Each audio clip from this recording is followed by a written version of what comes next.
कल्पना कीजिए, आपकी पत्नी, वह महिला जिसे आपने वर्षों से प्यार किया है, यह मानती है कि वह आपके जुड़वां बच्चों को गर्भ में लिए हुए है।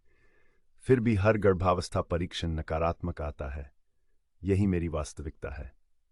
मैं हमारे पारिवारिक डॉक्टर को फोन करता हूं। मेरी आवाज चिंता से कांप रही है। वह हमें सुबह सबसे पहले मिलने के लिए कहते हैं। उस रात हमारी बातचीत नर्सरी के रंगों और बच्चों के नामों की एक बवंडर जैसी होती है। मैं उसकी निश्चितता पर सवाल उठाने का साहस जुटाता हूं, केवल आंसू और आरोपों का सामना करने के लिए। एक माँ इसे महसूस करती है, वह जोर देती है।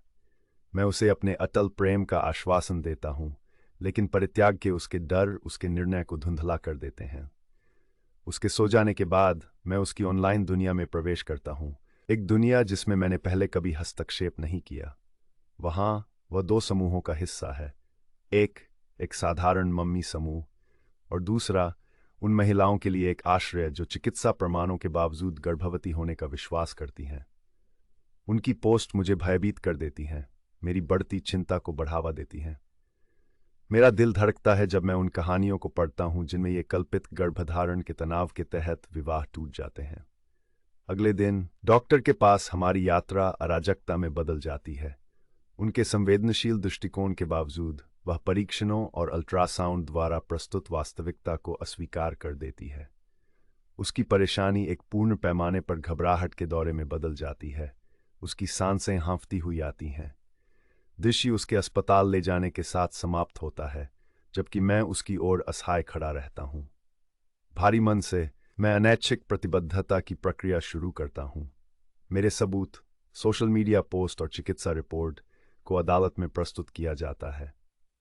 जब वह सार्वधा घंटे की परीक्षा के दूसरे दिन में होती है, मैं उसके क्रोधित आरोपों और अपनी खुद की कुदरती अपराध बोध से जूझता हूं। मुझ पर उसकी स्वतंत्रता छीनने का आरोप है और मैं इसे नकार नहीं सकता। विश्वासघात का कड़वा स्वाद मेरी जीभ पर रहता है और मैं सोचता हूं कि क्या वह मुझे कभी माफ करेगी। मुझे लगता है कि मैंने उसे विफल कर दिया है और मैं अदालत के फैसले से डरता हूं। मैं किसी से सुनने की लालसा करता हूं, लेकिन मुझे केवल दया भरी निगाहें और कठोर निर्णय मिलते हैं। जो लोग तलाक का सुझाव देते हैं उन्हें याद रखना चाहिए, मैंने बीमारी और स्वास्थ्य में उसके साथ खड़े रहने की कसम खाई थी। वह साइको नहीं है, वह बीमार है और मैं उसे नहीं छोड़ूंगा। मैं इस लड़ाई में उसके साथ हूं अंत तक।